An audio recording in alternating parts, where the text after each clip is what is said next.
जय जय श्री राधे, जय जय श्री राधे।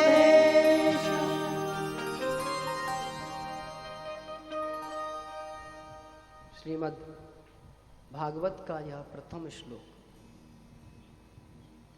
ये भागवत इतनी अनुपम है, इतनी अनूठी है कि स्वयं धर्म का साक्षात विग्रह है। धर्म के स्वरूप में ही भागवत के इस शास्त्र का, इस पुराण का दर्शन होता है। पहला ही भागवत का जो श्लोक है वह धर्म की चर्चा करता है, वह धर्म के बारे में बोलता है। भागवत के पहले श्लोक में किसी देवता की स्तुति नहीं है। भगवान की स्तुति भागवत का महात्म्य करता है, भागवत भगवान की स्तुति नहीं करती। भागवत का प्रथम श्लोक धर्म की बातचीत करता है। भागवत का प्रथम श्लोक ही कहता है, धर्म प्रौंजित कैत्र वोत्र परमो निर्मत्सराणाम सताम। जो धर्म के स्वरूप में है, जो धर्म के रूप में देखे जाते हैं। बहुत से लोग हमसे पूछते हैं धर्म क्या है। धर्म की परिभाषा करने को तो बड़ा क्लिष्ट है, लेकिन सहज भाव में यदि धर्म की परिभाषा का किसी व्यक्ति को चिंतन करना है तो धर्म की बड़ी स्पष्ट परिभाषा है। जिस काम को करने में हमको असहजता महसूस होती हो वह अधर्म है, और जिस कार्य को करने में हमको सहजता महसूस होती हो वह धर्म का स्वरूप है।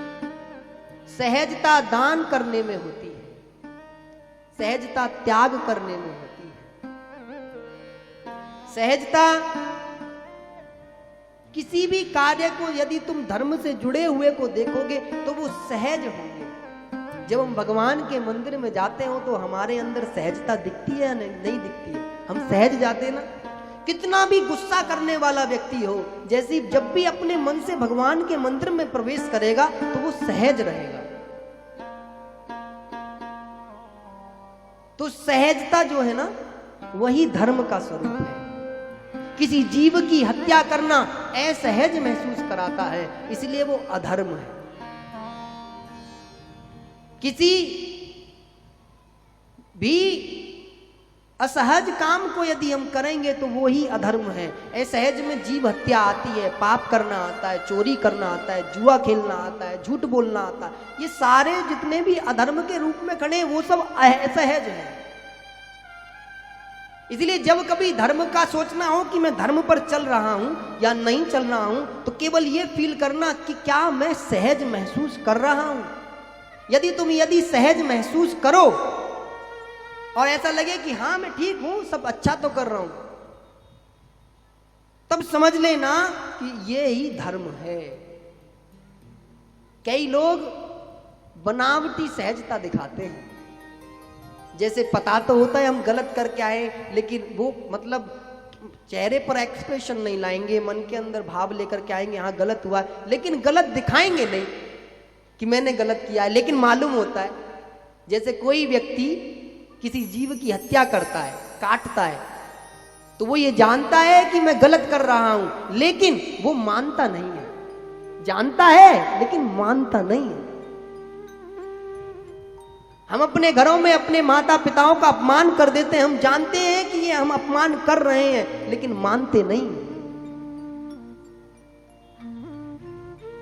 इस धरती पर रहने वाला जो सबसे बड़ा न्यायालय है ना, जो सबसे बड़ा जज है, वो अपना मन ही है, और अपना मन ही फैसला देता है कि हम गलत हैं या सही हैं। दुनिया में जितने भी मुकदमे चल रहे हैं ना, और जितनी भी जुडिशली भेजी है या बैठी हुई है, जितना भी खर्चा हो रहा है न्यायालय पर, यदि उनके मुकदमों को आप खोल करके देखेंगे ना, तो उसमें हर व्यक्ति जानता है कि मैं गलत हूं या सही हूं। वो लड़ने वाला भी जानता है, वो लड़ाने वाला भी जानता है, और गजब की बात है सामने जो बैठा जो न्यायाधीश है वो भी जानता है कि कौन गलत है कौन सही है। क्योंकि सत्य कभी पराजित नहीं होता। इसीलिए किसी ने कहा है सत्य का मार्ग बड़ा सरल है। तो किसी ने पूछा महाराज क्यों सरल है? बोले इस पर ट्रैफिक ज्यादा नहीं मिलता, इस पर चलने वाले लोगों की संख्या बड़ी कम है। यदि तुम एक बार इस वाले हाईवे को, सत्य नाम के हाईवे को पकड़ लिए तो गाड़ी 200 की स्पीड से भी दौड़ेगी तो कोई फर्क नहीं पड़ेगा। और ट्रैफिक में खड़े रहो झूठ बोल के आराम से।